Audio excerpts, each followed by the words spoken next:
Hi, and welcome. You're listening to the X22 Report. My name is Dave, and this is episode 1458B, and today's date is December 27th, 2017, and the title of the episode is, It's All Happening at an Accelerated Pace. Will the event be triggered? Let's get into the economic collapse, political, and geopolitical news. Now, yesterday we discussed how Trump released an executive order. He did this very quietly on Thursday. And when we started to read through it, we started to realize that this is about draining the swamp. And when you go through the different sections, like Section 6, it says, for the purpose of this order, the term person means an individual or entity.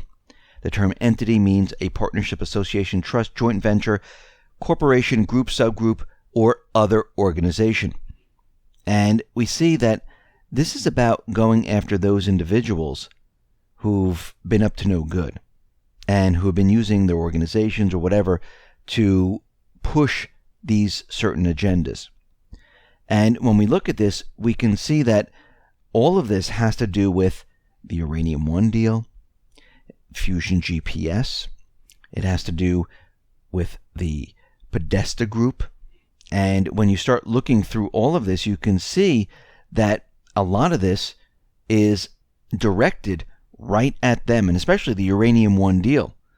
And we see that this is going to be used to go after them. And this is just the beginning. And like I said, and Bill Holter said, coming into 2018, we're going to see a lot more truth bombs. We're going to see a lot more information come out, and we're going to see a lot of things happen during this year.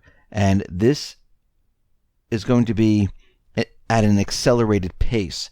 And the cabal right now is running out of time. They are totally backed into a corner, and they're getting hit from all sides, which means they're going to become very, very, very desperate very soon, because we can see what is happening around the Middle East. We can see what's happening in North Korea, and they're trying to push their agenda in Ukraine. Now, we need to understand that the Trump administration has approved the sale of lethal weapons, or I should say weapons. They call them lethal weapons. You can call them lethal weapons. This was already done under Obama. This is not like this was just created. This was done, and we reported on this so many times during 2015, 2016, going back to those periods where this was created. It was voted on in Congress. It's the Ukrainian Freedom Support Act. This has already been out there, and we need to understand why now is he sending weapons out to Ukraine. Now, we know that Trump talks to Putin. We understand that he has a relationship with Putin. And is it in Trump's best interest to start a war in Ukraine? No, it makes no sense at this point in time. And when we look at this, we need to understand what is really happening out there. And remember, he was trying to push his tax bill through, and he needed certain votes, and he needed certain individuals to vote for his tax plan. And he might have said, listen, we'll send some weapons out there if you vote for my tax plan. But the question is, what is the bigger strategy out there? Because the weapons that are going out there, they're not going to change the course of what is happening in Ukraine. Because first of all, we can see that the Ukrainian forces, they don't want to fight against their own people. It's their own people in the southeastern region. They don't want to go up against them. And we see right now, when we look at this, we have to understand, are they sending these weapons out because they think Russia is going to attack? We know Russia's not going to attack. Actually, Trump knows that Russia in no way, no how is going to attack Ukraine. We understand that the U.S., Ukraine, they wanted peacekeepers out in the southeastern region, and they thought that Russia was going along with this. But the peacekeepers were meant to keep an eye on the OSCE, and it's not the military police that the Ukrainians and the cabal wanted out in the Donbass area. So that didn't go well for them. So what other reason is there to push these weapons out there? Because it's not going to give them an edge right now. First of all, they're not getting the anti-tank weapons as of yet. They're getting some sniper rifles and things like that. Yes, they could use them to take out people. Maybe they can use it to take, to create an event. but it's not something that it will change the course of the battle in Ukraine. And it's not going to make them win in Ukraine. Even if they had the anti-tank weapons, that's not going to help at all, because Russia, they could fly their Air Force right into Ukraine, level the entire area in one fell swoop. Actually, they don't have to take their Air Force. They could just fire their missiles. We've seen their technology in Syria and how accurate it is.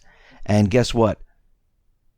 The Ukrainian forces would not be able to fight against this. So something else is going on here, and it looks like it might be something that we aren't seeing as of yet, where it's a deal between Russia and the U.S., where Trump and Putin have worked something out here, because we can see out in Syria, for instance, the whole entire plan, where the cabal had the plan to go into Syria and to, take over and remove Assad.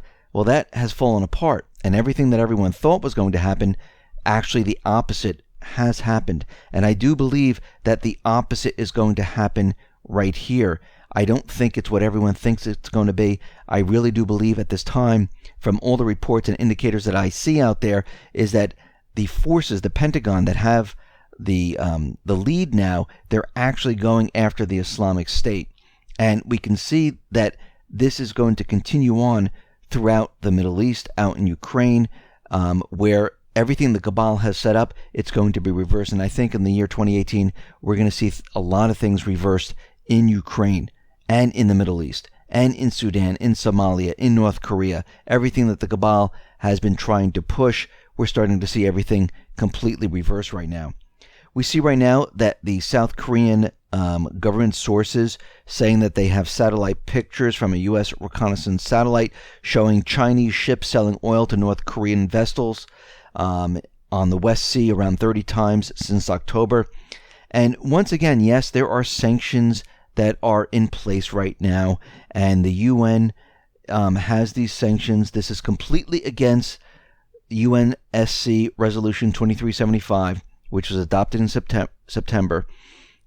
Again, these countries always have a way of getting around the sanctions. How do you think Cuba, Iran, Syria, and many other countries survived all these years? Because there's always a way to get around these sanctions. These sanctions really don't do much anymore. And especially today, they really don't. We see Russia is going to be selling the S-400 Triumph. This is the latest long-range air defense missile system that went into service in 2007. And they're going to be signing a deal with India soon on the delivery of S-400 air defense missile systems. And we see that Turkey's getting these missiles. India has these missiles. Syria's getting these type of missiles. Iran is getting these type of missiles. Saudi Arabia is going to be getting these type of missiles. Egypt is going to be getting these type of missiles very soon.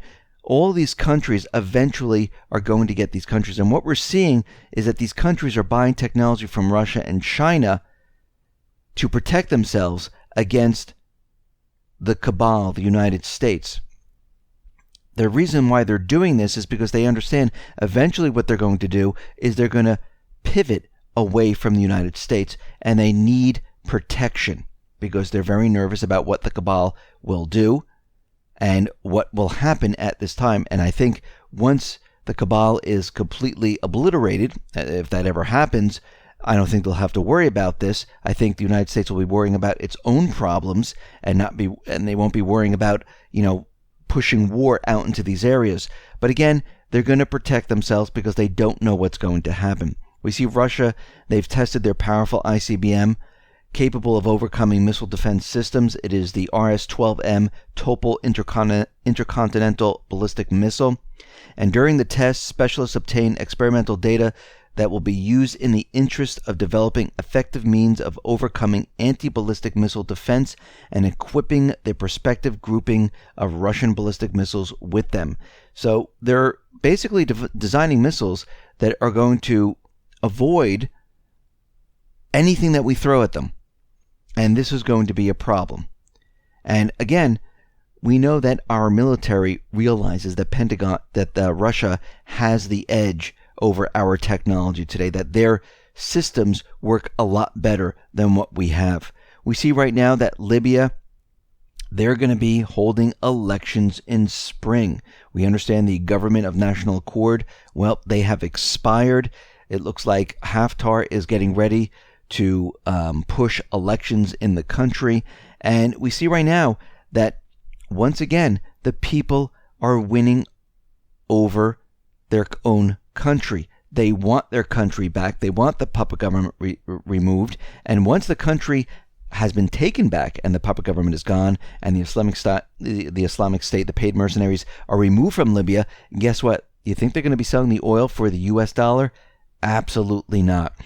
Iraq, Lebanon, Libya, Somalia, Sudan, Syria, Iran, they're all going to be selling probably with the yuan, maybe gold, maybe a cryptocurrency, but they're not going to be using the dollar. We see Syria's looking to upgrade its air force with the Russian planes, which is the MiG29, and they're going to modernize their Syrian forces right now.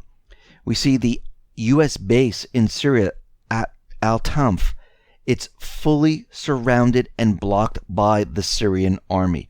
I mean, we're looking at the whole situation right now, and it is pretty much game over right now in Syria. The cabal has lost in this area, and there's really not much they can do unless they have some type of an event waiting in the wings where they, have some type of nuclear explosion. And we still don't know where that tactical nuke went, where they smuggled that into Aleppo. So once again, they might be waiting to use that, or they might just say, forget it, we're done here, which they never do. So we'll have to see what happens. We see that Lavrov is out there saying that their mission, their objective right now is to go after al-Nusra. They defeated the Islamic State. They're turning their scopes, their targeting onto al-Nusra right now and going after that paid mercenary group. And it looks like it's pretty much done in Syria because right now the cabal, their paid mercenary army, they are running. We see Russia is going to establish 2 permanent bases in Syria. And once again, Russia and Syria, they are working together in this area. Now, something very interesting just happened. We know that Australia said, listen, we're going to be removing our jets. And we see right now the U.S.-led coalition, which has been conducting operations in Syria, is going to conduct any op with the permission of Syria. And they're not going to be flying into the Syrian areas controlled by Damascus. This already tells you that the game is over, because the whole point was to help the moderate rebels, to help the paid mercenaries get into those government-controlled areas. Now they won't be flying or having any type of mission in these areas. Actually, they're going to ask permission of the Syrian government. And we'll have to wait to see how this goes. The next phase of this is the U.S. and the coalition forces completely removing their forces. And if they're not going to be flying missions into the government areas, there's no other place for them to fly anymore. There's no other place for them to have these missions, which means they are not needed in this area and they need to remove themselves. And I think this is what Syria, Russia, they're going to play this up. And they're going to bring it to the UN. And again, the United States, under international law, they can't say anything. They're in a country which they were never invited. They can't stay there because they can't think of any legal reason why they need to stay there. And eventually what's going to happen, as we can see, their whole entire mission of splitting up Syria, making a separate Kurd area, it's all fallen apart. And again, just because we fired missiles into a deserted base, because Putin was warned, Assad was warned, they evacuated the base was up and running within an hour, everyone thought we were going to war. Look what has happened in this area. We're starting to see this in Afghanistan, where the Pentagon right now is actually going after the paid mercenary army, which is the Islamic State, because this is where a lot of the Islamic State, this is where they were brought. They were brought into Afghanistan. They were brought into Libya. We also see the poppy fields. They're trying to get rid of the poppy fields that are controlled by the intelligence agencies.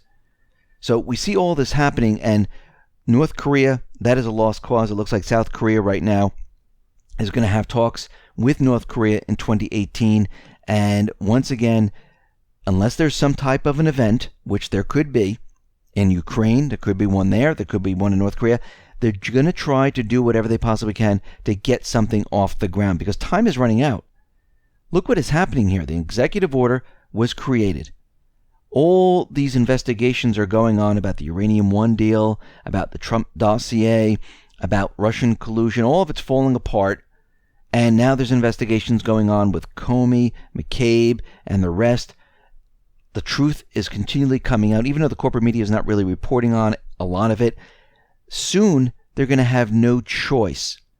And when formal investigations start to happen, when things really start to fall apart in the Middle East, where they have no choice, where they can't do anything out there anymore, you're going to see them react. And this is the part where we have to be very nervous, because when you push or corner a wild animal into a position where they have no other place to go, they're going to come out with their claws and they're going to do whatever they possibly can to get out of that situation.